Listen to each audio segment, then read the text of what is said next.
We just received another batch of vaccines last Saturday, and people are already clamoring for the same because we have realized that with that vaccines, there's not much we can do to even begin to rise in terms of health issues, economic issues, and of course, education.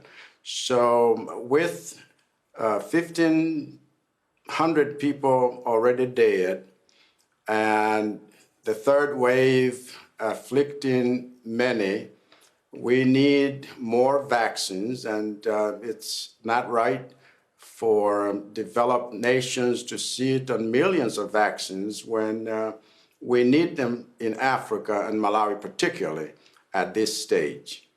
Malawi is a particularly poor country, we know that. How hard have you found it to actually access the vaccines?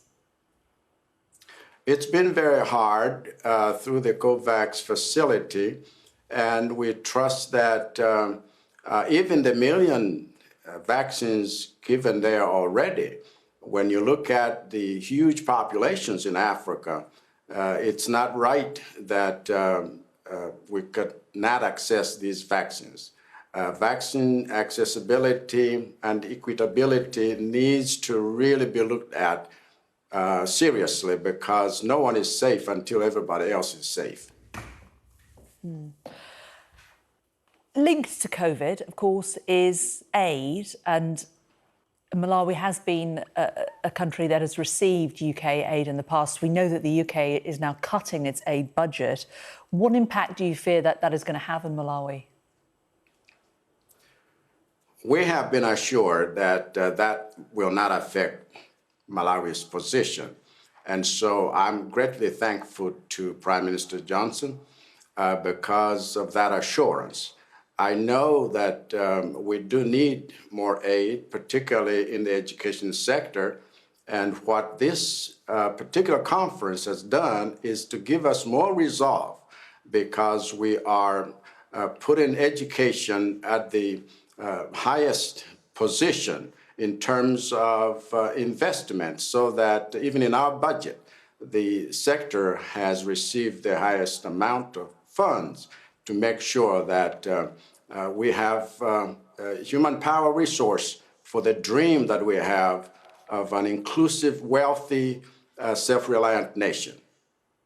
Does this foreign aid, it obviously has an impact on what you as a country are able to do, but a lot of the reasoning and the thought behind such aid going into things like education is that it's all about soft power. It's all about the UK being known throughout the world as a country that does this. Do you think many people in Malawi are aware of where the aid actually comes from, or are they just grateful to be receiving it?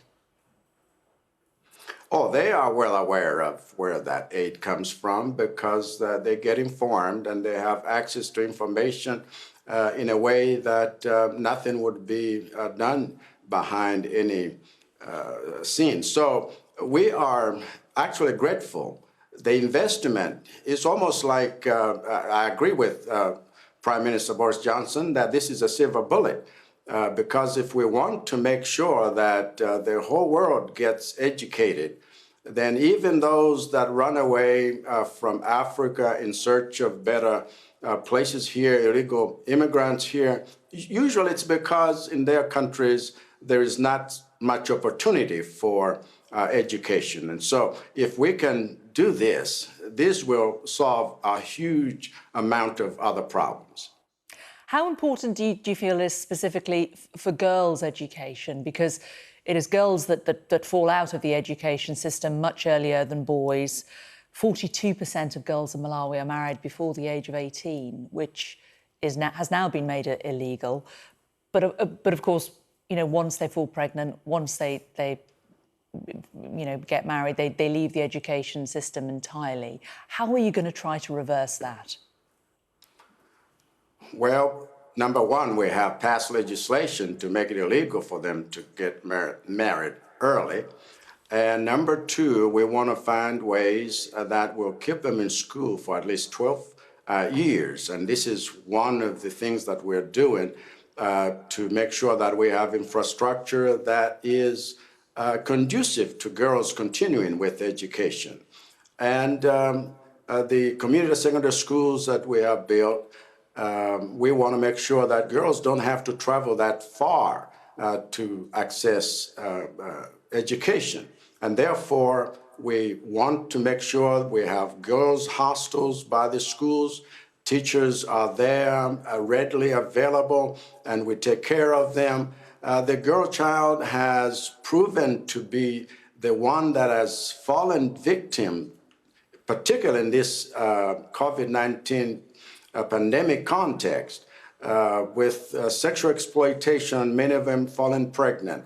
Those that we have been able to rescue, even from early marriages, we said, go back to school. Because if we do train that girl child and stays in school, it will resolve a whole lot of issues to do with population boom, because they will have taken responsibility for their life. And so we want to make that an emphasis. The girl child needs to stay in school for as long as it takes. How hard do you think it's going to be to change society in Malawi, to give it that emphasis, to make people recognise that girls leaving the education system so early has a massively detrimental effect on the economy and the country as a whole? We're already doing that. We have traditional leaders that are becoming champions of this, and we have influencers in society, and we are dealing with leaders of churches and religious organizations to make sure that everyone is on the same page. And then as government, let's make resources available. Let's make sure that we encourage everyone to participate in this. Malawi will never develop if we cannot have the girl child particularly. Now, we want to train all children, but like you have correctly observed, it is the girl child that has been lagging behind. And just a final thought from you, climate change, it's something, we look at a lot here on Sky News. Malawi, like many countries, is being affected. The problem seems to be, a lot of the time, that in the developing world and in lots of countries in Africa, that there isn't the funds to attack climate change because, as you rightly pointed out, there are in society so many fundamental problems surrounding poverty and education. What would you like the Western world, the developed world, as some would call it, to do to help you in Malawi on the issue of climate change? We would like investment in biofuels, investment in a way that makes it easier for Malawians, majority of whom rely, for example, on fuel, a wood fuel for cooking and other things. If we can have real investment that takes or makes it easier for a family to cook their food and they're not using wood, that would be great. And so biofuels, this is where we want to look at, and we will